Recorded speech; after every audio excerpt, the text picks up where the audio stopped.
A community off northern Vancouver Island is at the center of an eerie mystery. People in Alert Bay say they've been hearing strange screams and howls from the forest at night, and the legend of the Sasquatch runs deep in their First Nations culture.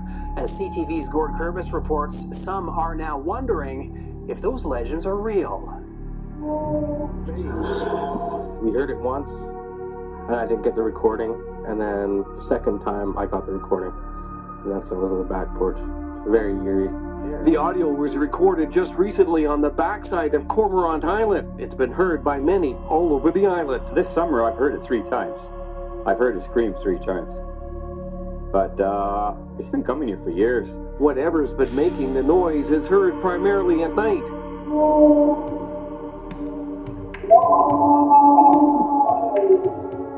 Some say it's a dog, but others say that's impossible. John Bindernagel makes his way into a forested area on Cormorant Island, looking for a creature many say doesn't exist. It comes back to this question that comes up in other places.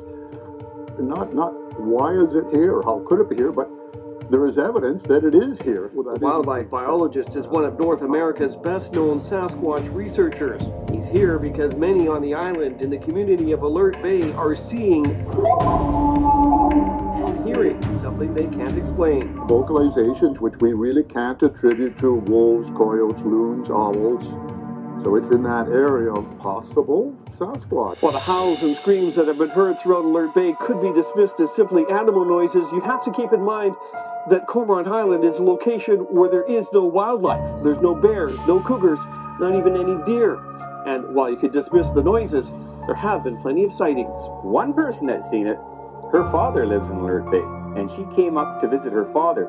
So she went up to the graveyard who pay respects to one of her family. And when she went up to the graveyard, she seen it standing there. She turned around and she got out of there right away. She didn't even go to the graveyard. And a more recent sighting when a group of teens were playing soccer near the band's big house. A large upright creature moved quickly alongside the building in just a few strides. Yeah, they took off right away.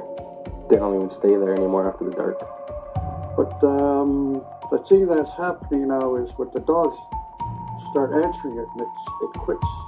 I think it's more conceivable than people think, and more conceivable than I used to think, that a Sasquatch could be here, could only be being observed once every several years, a fleeting glimpse, but which is leaving, well, I'm calling it a record of its presence. That record, Bindernagel says, includes large footprints that have sometimes been photographed in different locations around the island. The creature has also been acknowledged in the First Nations culture for years as Zunaqua. He knows there are many skeptics, but he's confident one day the mystery will be solved. Gord Kurbis, CTV News, Alert Bay. Now, we only have these still pictures for you. Japanese scientists spotted it about 9 miles east of Chichi Island in the northern Pacific. They say it's up to 26 feet long. Look at that, which is the length of 4 Kobe Bryants, or most. Over hundreds of years, the giant squid has been said to exist by the men of the sea. At first, the mainstream scientific community attacked the notion as a manifestation by the paranoid mind, a monster. However, today we know this creature to exist because the mainstream scientific community found corroborated trace evidence in Wales. The Sasquatch has been said to exist for over hundreds of years by early native Canadian tribes. This has been corroborated by thousands of eyewitness accounts by people across North America. And trace evidence has often been plentiful. But why? Why does the mainstream scientific community still not acknowledge the existence of this creature?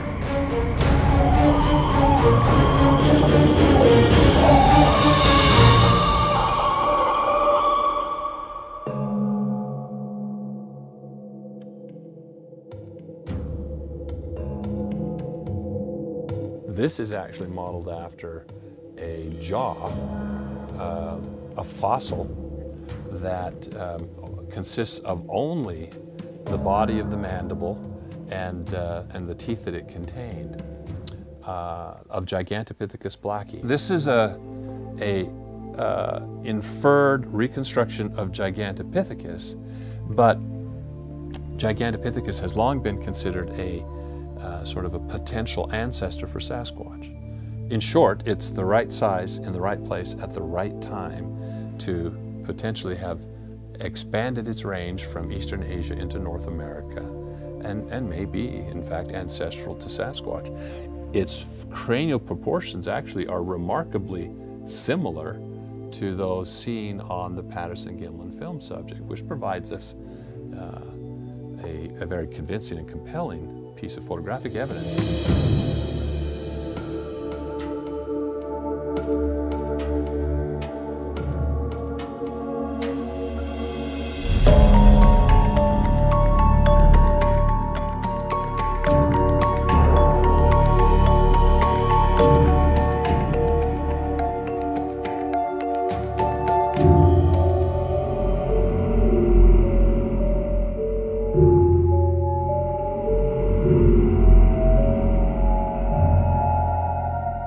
You're looking at, we're about almost 20 kilometers up Harrison Lake, at the 20-mile point actually. That is Long Island out there in the lake, the west side, and if you look up towards, you can see the entrance to the Silver River estuary right there. It's a little obscured by the clouds now, but you would see Mount Breckenridge, which is a dormant volcano here on the lake. And beyond that, Stokey Creek, where that famous incident occurred in the 1970s. Harrison Lake is about 40 miles long. It's about 3 miles wide at its widest point. It's extremely deep. And of course, it's smack dab in the middle of the heart of where the Sasquatch and the Sasquatch legend really was born, and has continued to this day.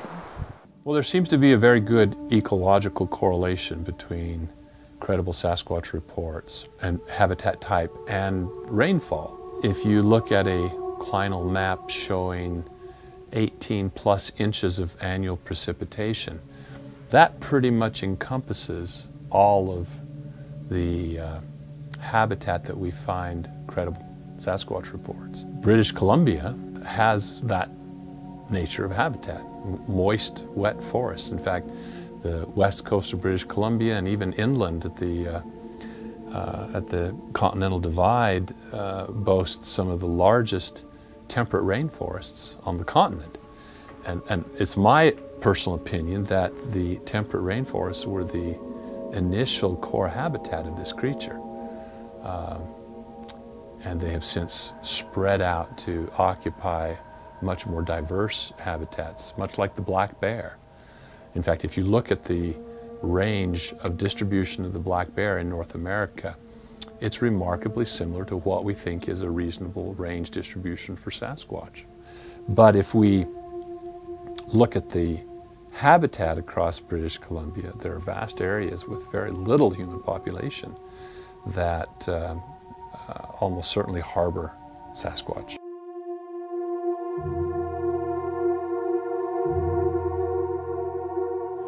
To your right, my left, Grover Krantz, again for our viewers, professor of anthropology at Washington State University, author on this subject. Tell our viewers, what has convinced you that yes, there is a Bigfoot?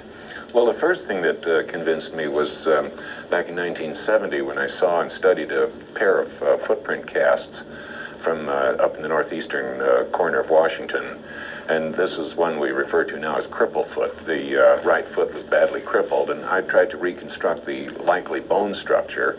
At the time, I didn't think that was very likely real, but when I reconstructed it, I found out it was exactly the kind of design that would be necessary for an 8-foot-tall creature with an otherwise human body design.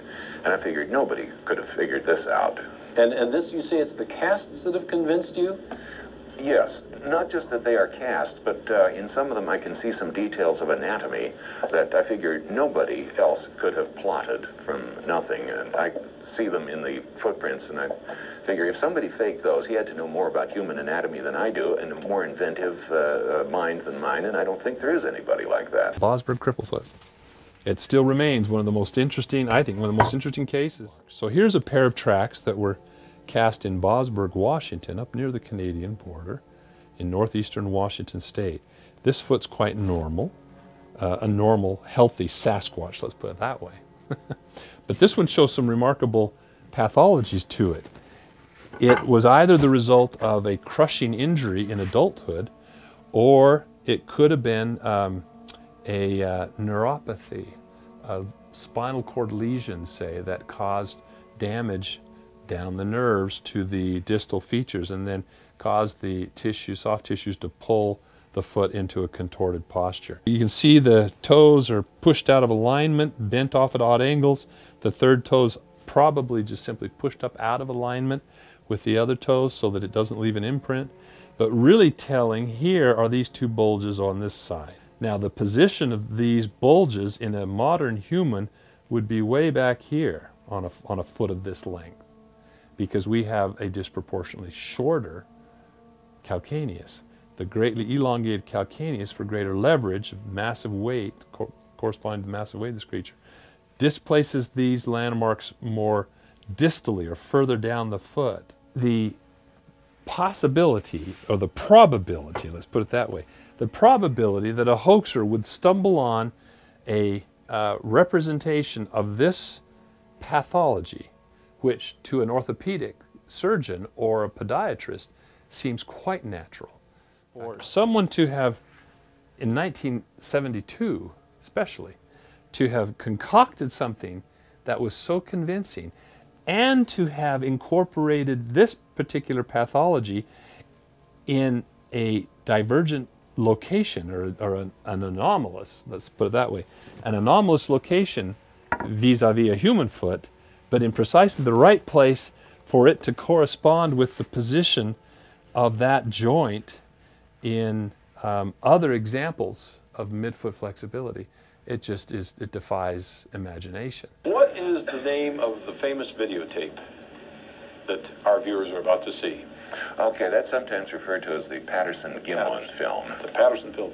And I would ask staff there to please roll this, and if you would narrate for our viewers and tell us, what are we about to see? What is this videotape? There's an animal walking through the forest. This is slightly advanced speed. It was what really forest? Where? In northwestern California, Bluff Creek. You're talking about the Roger Patterson film of 1967. Documentaries talk about that film all the time, but they terribly misstate the evidence as it happened. They were down there for nearly 3 weeks, as it's been told, and they hadn't found any prints, and one morning Bob and Roger went up into Bluff Creek where they'd been before. They've been all over the place. They had to say, where are we going to go today? They decided to go up into Bluff Creek, and that's when they rounded that bend up in Bluff Creek on the sandbar. There was a downfall tree. The tree had a root system that was standing there, probably 8 or 9 feet high, as Bob describes it. Roger was just ahead of him on his horse. Bob's pulling a pack horse, and he's on his horse, but he's got a much bigger horse. Roger rode a little horse I always tease and say is the size of a Great Dane. Roger was a little guy. So anyway, Roger rounds the bend, and when he does, his horse goes crazy. And Roger notices off by the creek, there's a creature squatted there, covered with hair. He pulls his horse down, tries to control it. He gets off of it, gets his foot hung up in the stirrup, frees himself, and he had his camera in the saddlebag in case they saw tracks. He grabs the camera, it's one of those old hand-wound cameras, and he takes off running for it and tells Bob to cover him. The creature by then, when Bob come around and had seen it, when all this is going on with Roger's horse, it was standing. What had happened, Roger Patterson had an interest in the Sasquatch for about 7 years or so or more. He'd been out looking for evidence, looking for tracks, gathering reports, and then in the summer of 1967, on Onion Mountain, there were some tracks that had been found. They were building roads at that time up through, making a highway north, up through Bluff Creek and on in, up the west coast. So John Green went down to see these tracks. John Green's a local man, lived here. And when he got there, the tracks had pretty much been backbladed and there was only a few left. Well, by the next morning, when John got up very early in the morning, the phone rang. And John says, obviously on a radio phone, the guy called and says, what you're looking for is here. That's all he said. John got a hold of the Sun newspaper in Vancouver. They put up $500 to get pay for a plane and a pilot to fly him down. John got a hold of Dale Moffat and he brought a tracking dog named White Lady. They all loaded on this small Cessna, and a guy by the name of Keith Shazari was the pilot. Keith I spoke to about a year ago, and after all these years, you should have heard him. He says that it was amazing the way the dog, they put him on the scent of the track where you'll see him just before dark. He said, Bill, he says the hair literally stood up on its back. That dog went into high alert. There was something about those tracks it did not like. There was over 1,000 tracks had been reported there.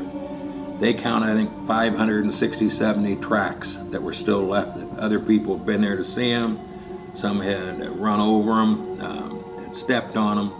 But these tracks went on for over a mile or so. It went off the road into the bush, up and down a few inclines, through bushwhacking, back out onto the road again. And there were actually 2 sets of tracks that I've seen in the pictures, 15 and 13 inch. They didn't know if they were together, but they did cross paths a few times going back and forth. And then at some point, John Green, who knew Roger Patterson, a lot of the guys knew each other in this little circle. He called Roger Patterson's house when he was in town, and he told him, he left a message with Mrs. Patterson, Patricia, that when you let Roger know there are tracks down here, because at that time Roger's away over at Mount St. Helens with Bob Gimlin on an expedition. There's tracks down here. We know he's wanting to shoot a little amateur documentary of him with a Sasquatch hunter. He was hoping to see some tracks to film. Tell him good tracks, pristine, nice looking tracks. Come on down. It took about 2 or 3 weeks before Gimlin got around to actually being able to leave.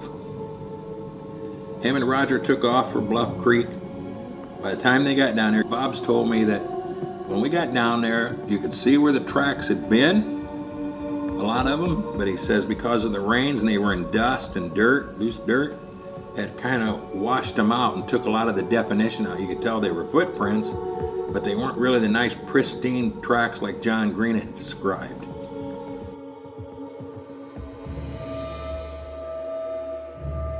A few years ago, we always got people claiming to be involved in this film as a hoax.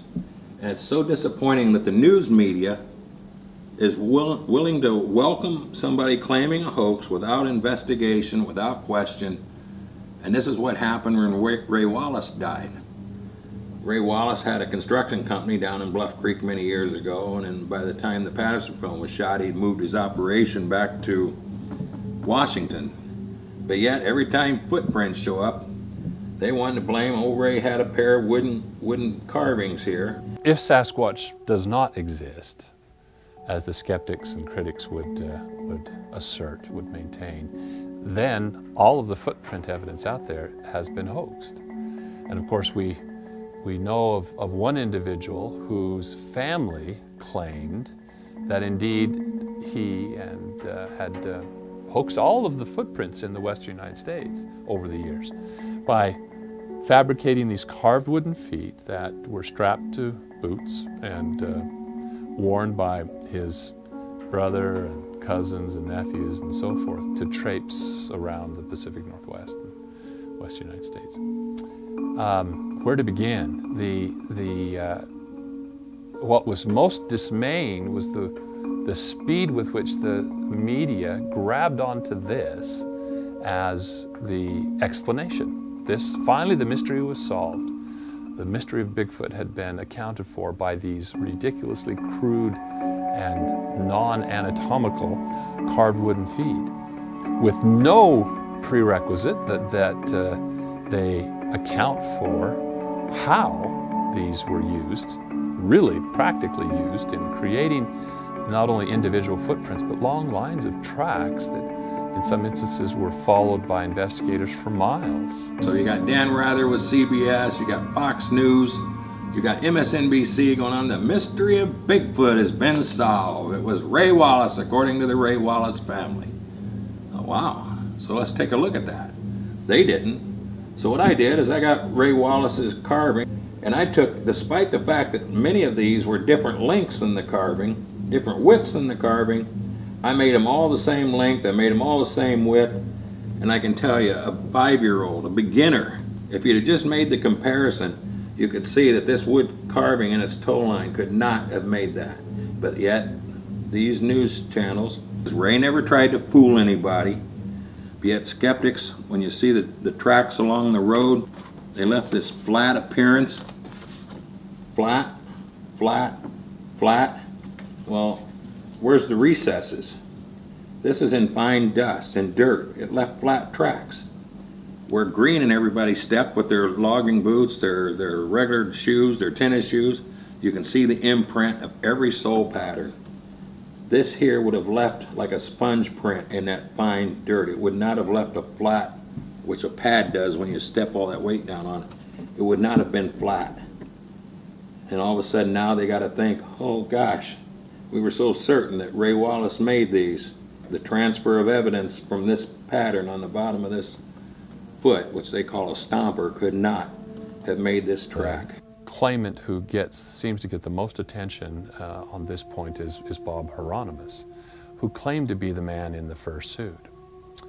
The problem with this, the most glaring problem is, as he joined forces with Philip Morris, a famous costume designer, the two apparently didn't confer sufficiently before sharing their stories because they didn't get them straight. They contradict. Bob Hieronymus gave a description of the costume that was diametrically opposed to the description of the costume provided by Philip Morris.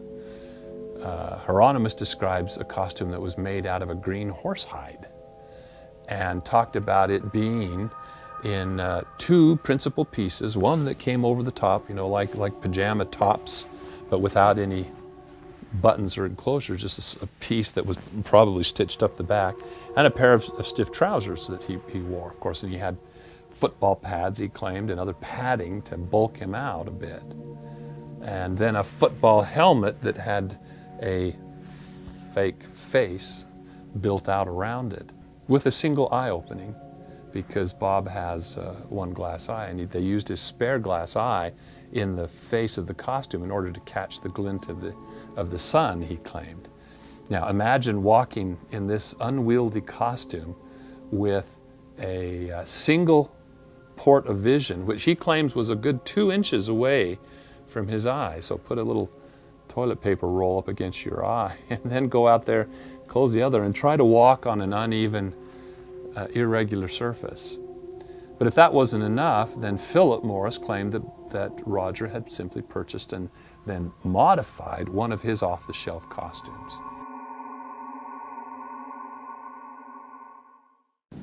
And these are the beginning, these are the Cibachrome images, they call them. They're the best images of the film itself.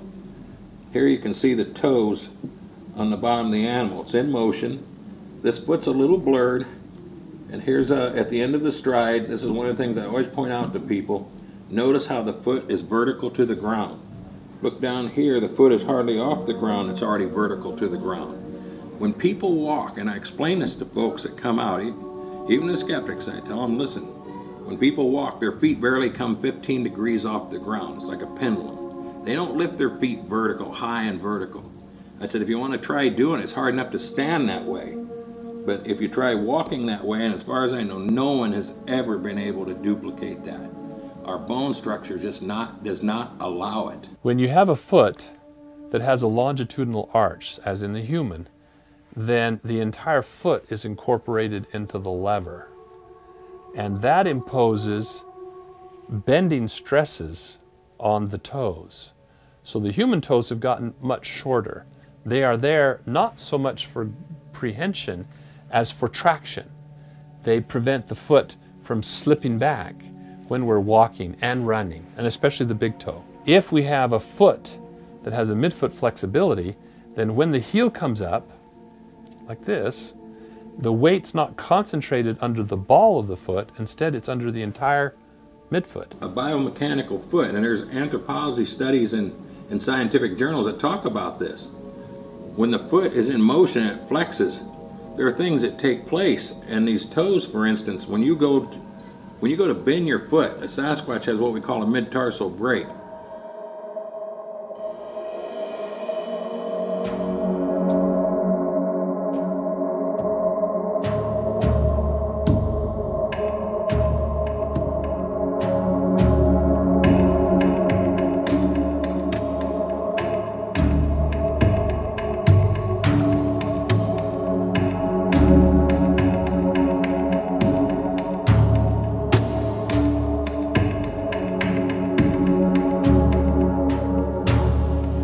ankle's back here, and right in front of it is actually where it bends its foot.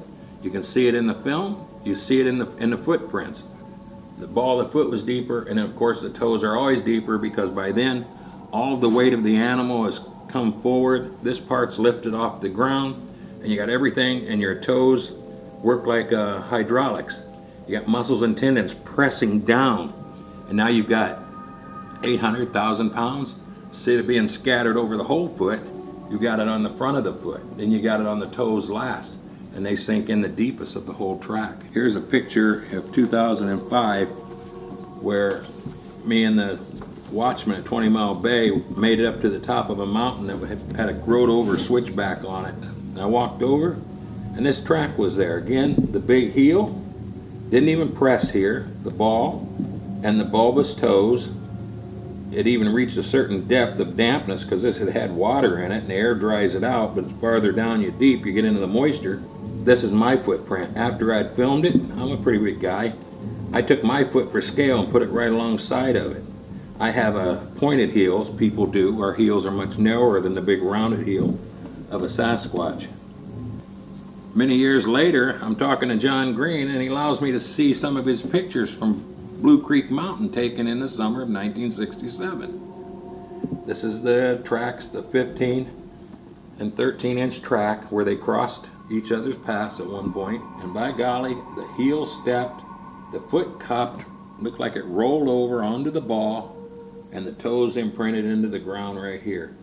And that is exactly what happened in 2005, because I was always bothered why it didn't press the middle. I've seen the mid-tarsal breaks, like you see in the Patterson film, where the foot bends and the large part of the ball of the foot back towards the heel pushes this dirt back, and you get this mound, this ridge across the track back by the heel.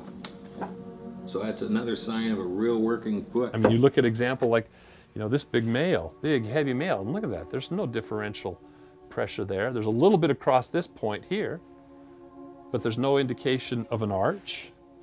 It's flat. And that assists in the distribution of weight through more surface area. Given their much greater mass, which is a cube of the linear dimensions, remember, the volume.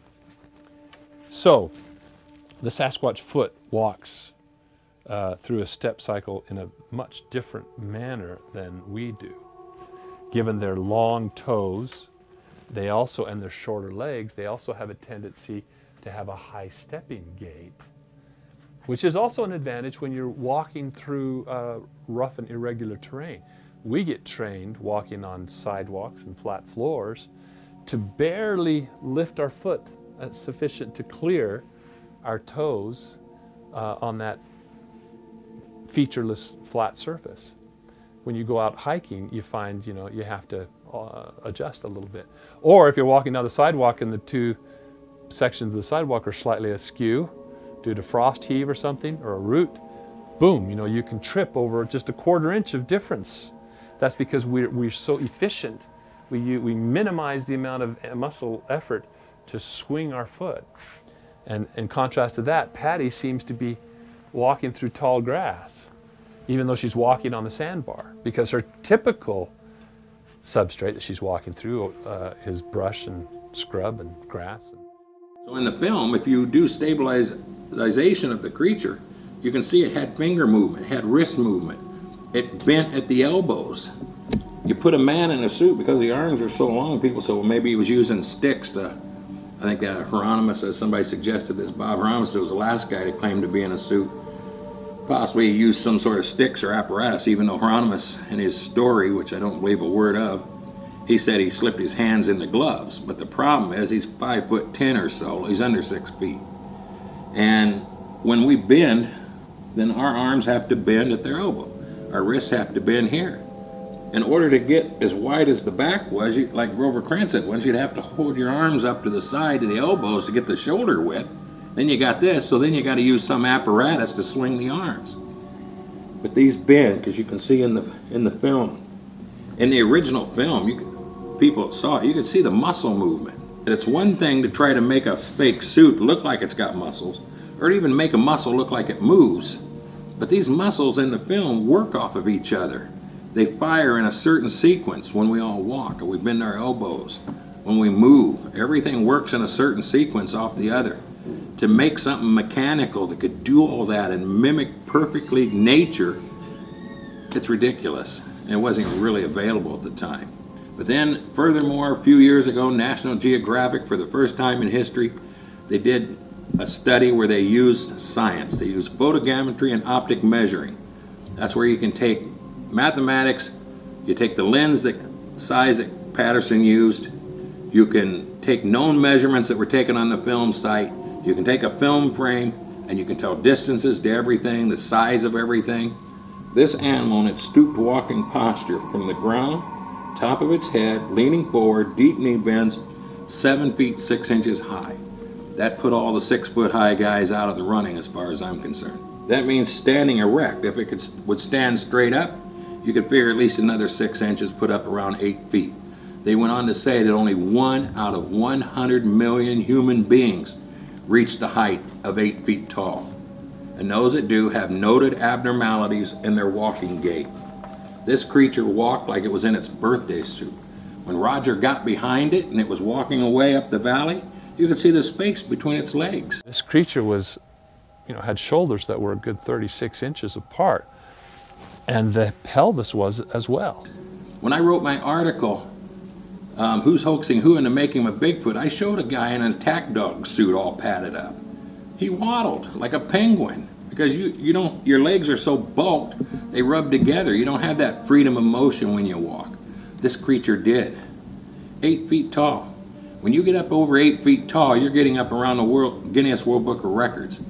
And you're talking about people who need apparatuses just to hold themselves and steady as they walk because their muscles are so taxed, their joints, they're usually lock-kneed, the knees are turned in, they have a hard time motoring along. This thing walked away like it was pedaling a bicycle. People look at that film and go, oh, yeah, it walks like a man. But the Russian scientists that looked at it and biomechanics experts in the early 70s when Dahinden took it to Russia, when they watched the film, these are the guys that had the Russian Olympic. They were training Russian Olympians. They realized that this thing walks like somebody who cross-country skis. They said no one walks like that, and they were absolutely right. The biggest obstacle to the continuing research in this field is the community itself. You've heard it referred to as the Sasquatch community. In the United States, they call it the Bigfoot community. They're their own worst enemy.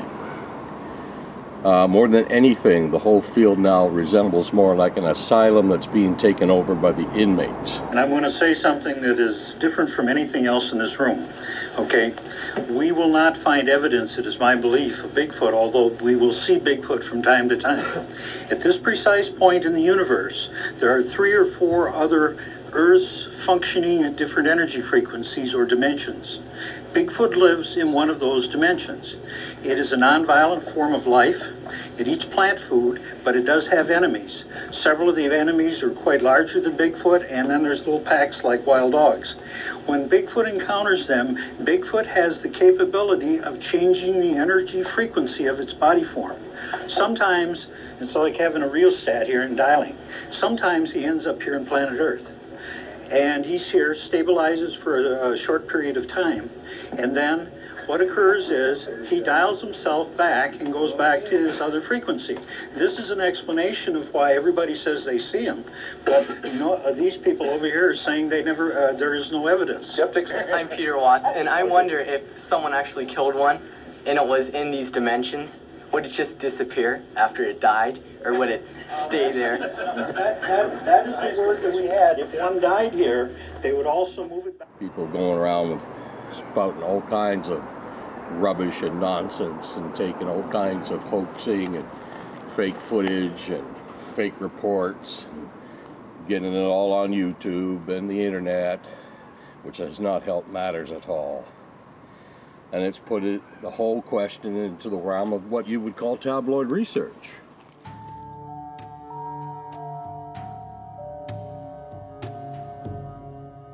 Thursday, August 20th, around 9 a.m., Paul says he drove deep into the Blue Mountains of northern Oregon to a place called Deduck Springs in the Umatilla National Forest. Well, I just drove up to the pond here, and I know they frequent this area in August and September. And I just got out of my little car and walked around over here, and there was tracks here in the mud where I think he was going to get a drink, or I don't know, maybe he was going to cross there or something. But anyway, I must have scared him. Freeman says he's been searching for the legendary Sasquatch in the woods near the Mill Creek watershed near his Walla Walla home for the last 10 years. In October of 1988, his son Dwayne got snapshots. In April of this year, Paul got video from a distance of around 69 feet. This time, camera in hand, he was a whole lot closer. I started up the bank there and I heard brush and stuff popping up there. Oh, there you go. It looked at me once. Jesus. And I kind of got a little nervous, and it looked at me, and then it turned and just kept on going, and it went into the brush there and disappeared, and I was looking for it with the camera, and I seen another one, smaller, is coming at me up there. Oh, God. There's two of them, I guess. After the incident, Freeman says he heard screams from the direction of the creatures that kept him pinned down for almost 2 hours. Screams he says he did not record. I ain't never been scared like I was scared yesterday. I never have been afraid of man or beast or anything, but I sat up there yesterday and cowered down like a little kid. Is Bigfoot fact or fiction? I really got upset. This is the first alleged scream, unknown scream, which some people think may have come from a Sasquatch, was recorded by a Sergeant Kenny Cooper as he was patrolling in the area of the Chief Mountain Road in Washington State on the eve of November 1975.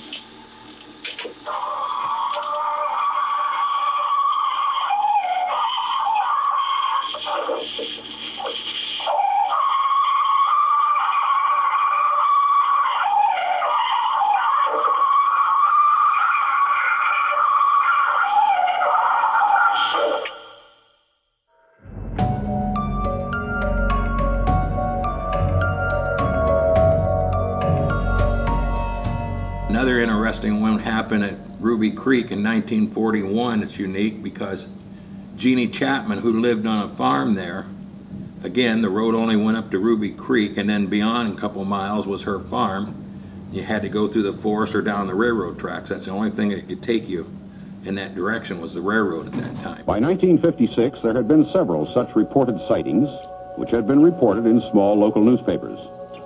Mr. John Green, publisher of a newspaper at Harrison Hot Springs, British Columbia, began investigating some of these sightings.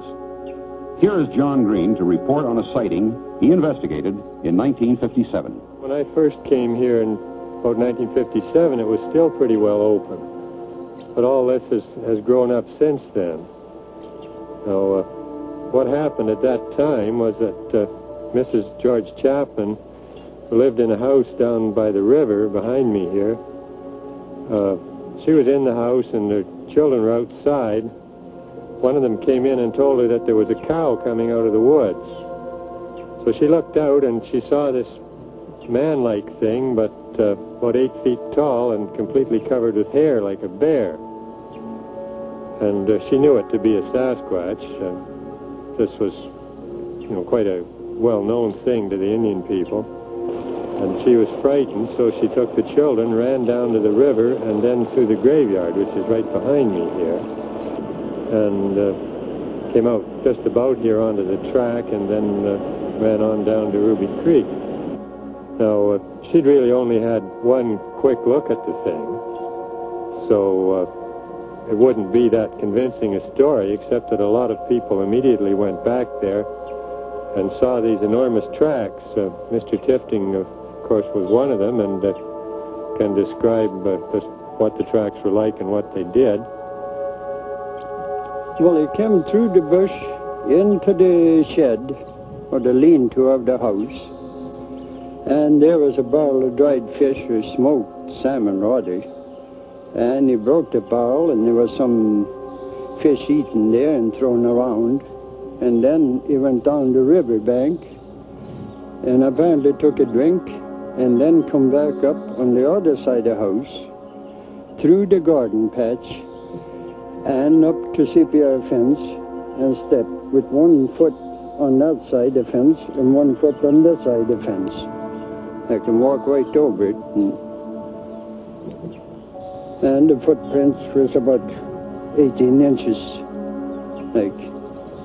And then he went across there and over to the next fence there and went right up the hillside. And that's as far as we could follow it. Hi, my name is John Green, and I've been studying Sasquatch since 1957.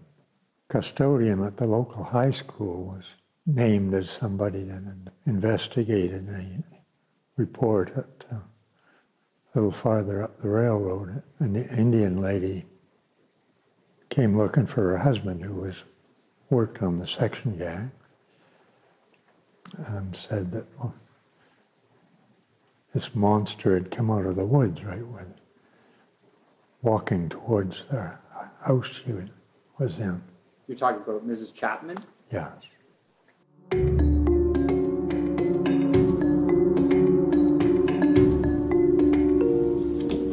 Here's a track, and I showed you the one up on the mountain of miles I found. Here's a track that ended up in Ruby Creek. The same year Archibald happened in late September, a guy by the name of Mark Corton. And Mark was in Ruby Creek hunting by himself, and as he got down by the bog area where a lot of the game is, geese and ducks are down that way, a lot of water. It says he got near one of the bogs, he noticed something out of the corner of his eye, and he turned, and coming down at an angle, a large stone hit the bog right near where he was at. It splashed him through the wall of shrubbery along there. The water was such a splash that it got him wet. He thought he walked up on a hunter's location. He stepped forward and he looked through, apologized or whatever he had on his mind. He looked through, and all he saw was an upright figure walking away through the bush, but he can only see the outline of something dark. He didn't think it was really tall, like it was only maybe 6 feet tall, 6.5 feet tall. Mark's 6'4". But he became unnerved, so he got the heck out of there. First of all, would you state your full name, please? First name Mark, last name Corton. Do you wish your identity to be kept confidential? No. I don't care. What is your occupation? I'm a gas fitter. Do you wear corrective lenses? No. How old are you? 30. Now, first question is, just tell me generally the story. Tell me what happened. I was walking down this road up Ruby Creek, in this marshy area, moving real slow, keeping an eye on the bush, looking for deer and bear. Caught a glimpse of something black out of the corner of my eye moving. No sound at that point, just something moving. So I quickly spun, mainly just my upper body, towards it. Saw a rock 12 to 15 feet off the ground, kind of arcing down towards me. Landed in the bog. Seemed like right next to me, but I don't know where in that bog it landed, but it seemed like it was right there. Mm-hmm. So I paused and started going through the motions in my head, thinking, where could it have come from? And a bunch of things went through my head, but nothing really made any sense. So I backed up a little bit and I was looking at this grove of trees. I saw something black kind of move, and then it took off like a rocket. My first impression, holy shit. And then I started thinking that I had walked through under somebody's tree stand, and he was whipping a rock at me to get me to take off. At first I thought a person threw a rock at me, but then I saw something take off to the bush, and there was no way that was a man. How did you react when you first saw it? I froze. He wanted to go out there and see what the heck threw this rock at him. The rock was about 18 inches long and about half as it was as tall as half of the length of the rock. And one of the things he told me during the conversation was that the way it was spiraling, I thought that's kind of, I said, spiraling? You mean like throwing a football? Yeah, spiraling like that. It was rotating fast. So quickly I asked him before he could even think, I said, which way was it spinning? And without hesitation, he says, towards me, forward. I said, that's a good answer. He says, why? What difference does that make? Primates can throw underhand. They can't throw overhand. And when you flip something underhand, you start the rotation going forward. A ball or anything, it's rolling forward. I picked up a rock half the size of what he described. I tried throwing it across this narrow logging road. It never got over my head, and I barely got it 7 feet. This thing threw a rock from 40 feet across a bog, and when he turned, he says, just about a foot or two down through those branches, I saw it coming down at a steep angle. So whatever threw it had lobbed it high and threw it towards him, very strong. I said, sure be nice to get that rock. Courtney and his friend never found any tracks. He said, I know the way it went because I could see the bushes move and hear sticks snapping, but I could never see it. It went around the other side, and I know the travel it went around the other side and on out of sight down the side of the hillside. So he goes that way, and they didn't find anything. But when Thomas went in, it wasn't 5 minutes. He says, Bill, bring the camera equipment. So I did. This track here, right here, you can see it through the vegetation where it pressed down. And I don't know if you can see it good enough, but this thing, it actually turned the tips of the toes down when it got into the soft bog, almost as if it's gripping. And that's what it's supposed to do. Remember the foot on Mount Archibald when it was going up the hill? It seemed to be gripping the ground and kept going in the direction of travel. This has 5 toe punctures. They had water standing in them. We waited a day or so to let the water seep out of here because it had been raining the day Mark was there and the day after when I interviewed him. And we let it seep out, and Steenberg actually cast this track, believe it or not. And he has a casting of it at his place. And Mark never knew those tracks was there. And I thought, wow, if this guy wanted to hoax me, he would have made sure that I knew that they found those tracks, come and see them. He never knew. I sent him the pictures. He was so happy that he was able to find evidence to back up his story.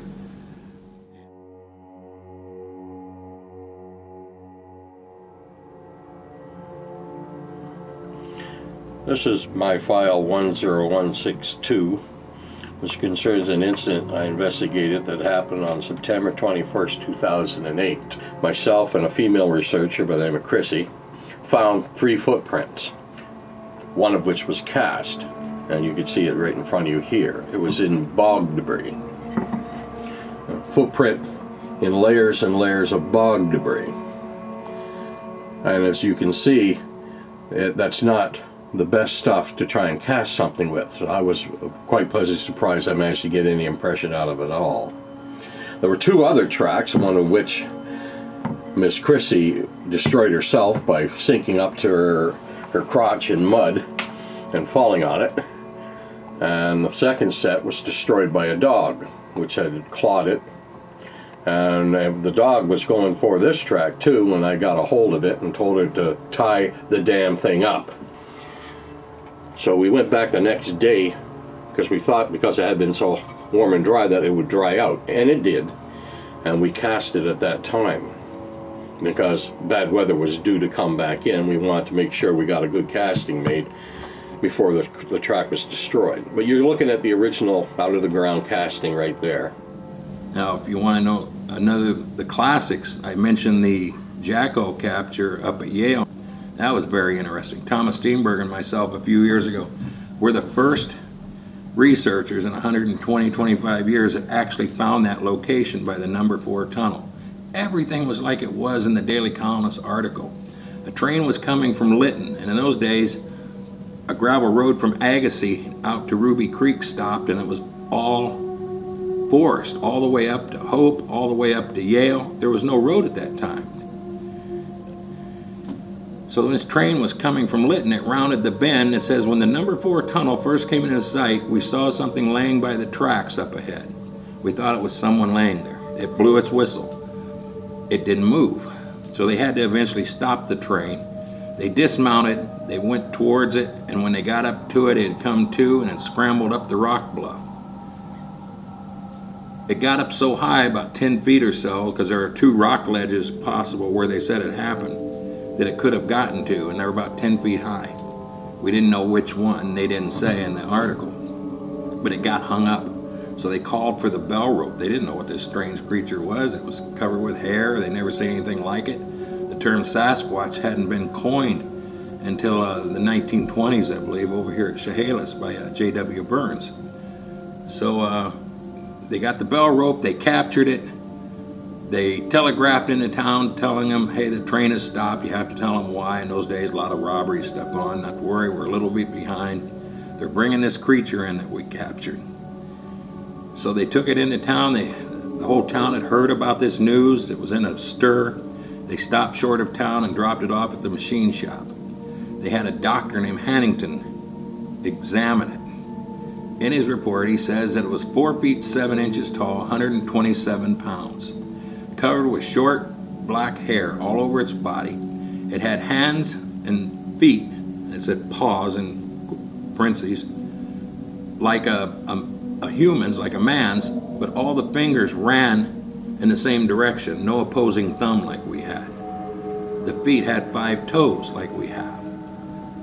And it had a short, black, strong hair, it said. And one of the interesting things that the doctor mentioned, from the elbow to the wrist was longer than a man's arm, and they found that it could break a stick by twisting it rather than snapping it like we would have to do. Very strong. What he described was a ape. And I don't think the first gorillas weren't brought over to this continent until around 1902, 1906.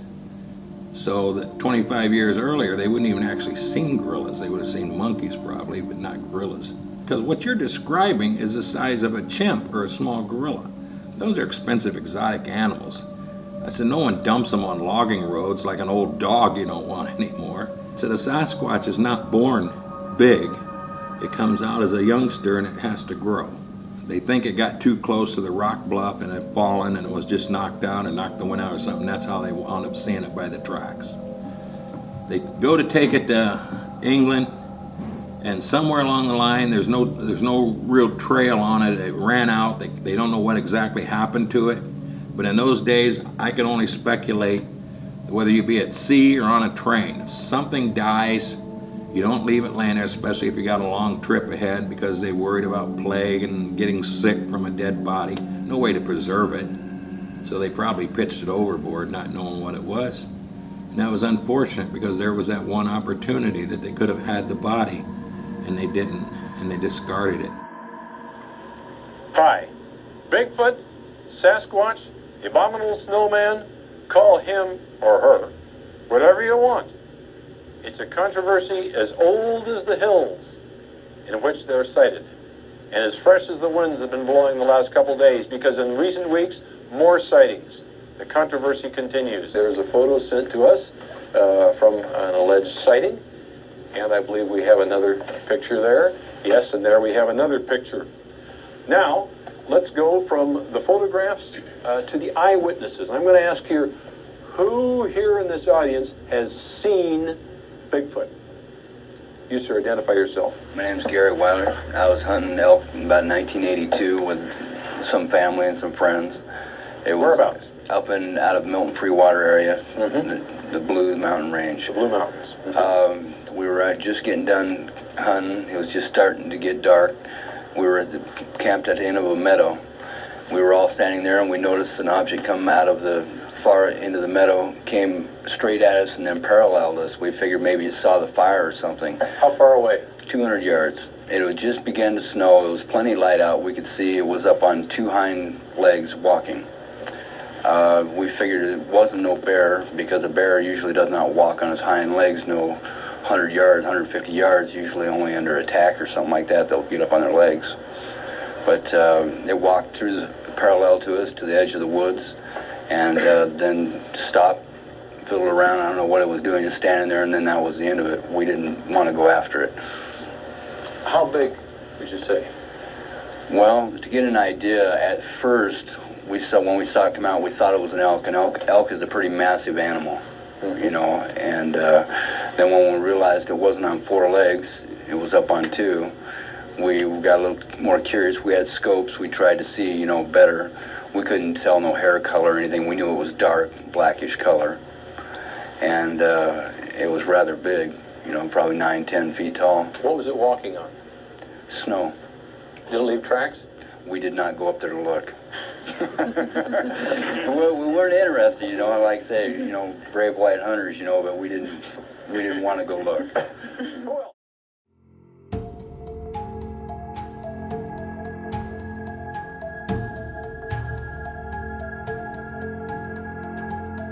Well, in the mid-1930s, a jawbone was found in a cave in China. And an anthropologist looked at that and he says, this is a jawbone of an ape, a gorilla, but very large. And because of the way the jaw was spread, he said it also sets on a spine, meaning it walked upright. It wasn't a quadruped.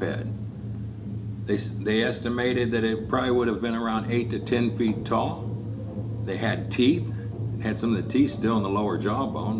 They found teeth over in China in the shops. They were grinding them up, these fossilized teeth, using them for medicine. Very interesting, because our continent was connected with China at one time.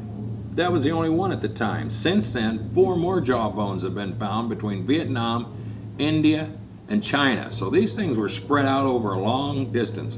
And the first one, I think they dated back 500,000 years. Must have went extinct 500,000 years ago. The next one was like 300,000 and 200,000 and down to 100,000. Every time they find a newer one, okay, it went extinct then. John Green once said, you should, of all the things people describe, they have an amazing similarity in their description of what they're seeing, what they could make up and what they're seeing. And they describe this upright, large, bipedal ape. There was a huge higher primate. Is that the Gigantopithecus? Yeah. Got 3 or 4 jawbones and hundreds of teeth in China. Lived till, let's say, about 100,000 years ago, more or less. There's nothing to say it isn't still alive today. So now we don't have to make up a creature to fit it. We had one that we thought was extinct. Hair samples have been found, they've been turned in, they call them an unclassified primate. They don't really have anything to match them to. Well, about a year or so ago, DNA has finally gotten to the point they've been able to extract DNA from a fossil. This is all hair, that's hair, now. Can we take this and get it analyzed? You betcha. So we had the stuff analyzed. A New York City laboratory said it was just like human hair. But that doesn't necessarily prove it didn't come from Bigfoot, a human-like creature. It's got to get recognized eventually, you know, from DNA. Now they're getting DNA from teeth that we would have considered would just be stone.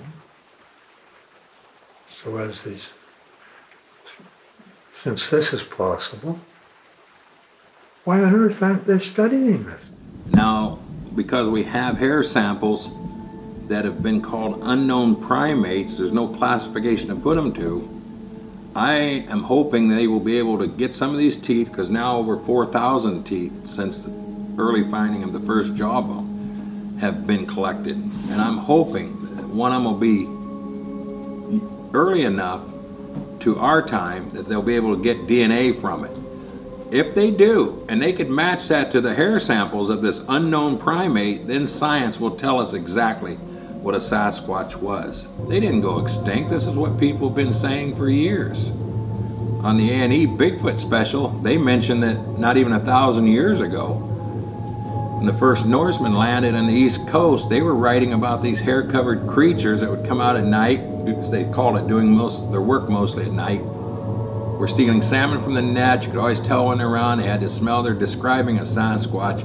And the natives along the shoreline, who can't even speak their English, their language at the same time, in their folklore, they're writing about the same creature. I find that interesting that not 1,000 years ago, 2 civilizations in the same area are talking about something that could very well fit the Sasquatch.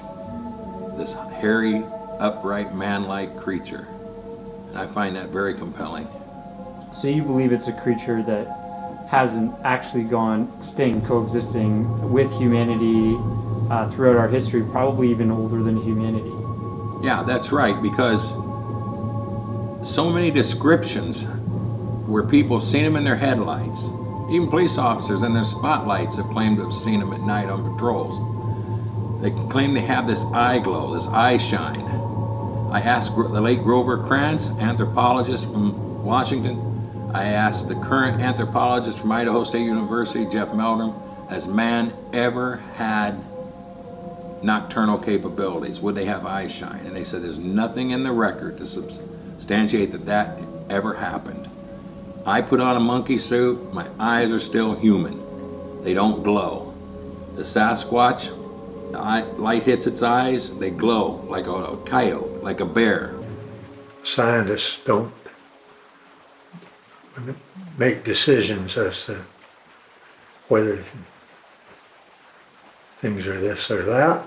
They investigate.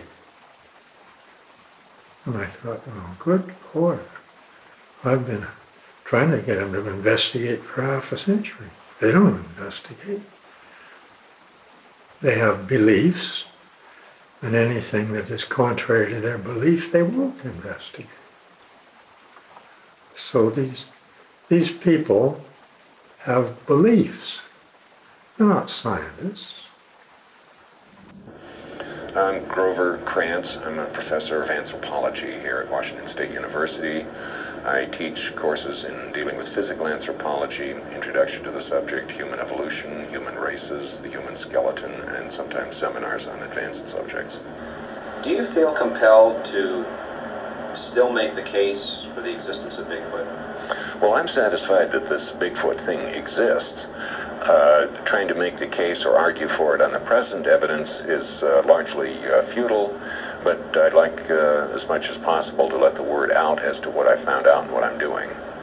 Tell me, why is it futile? Could you elaborate on that?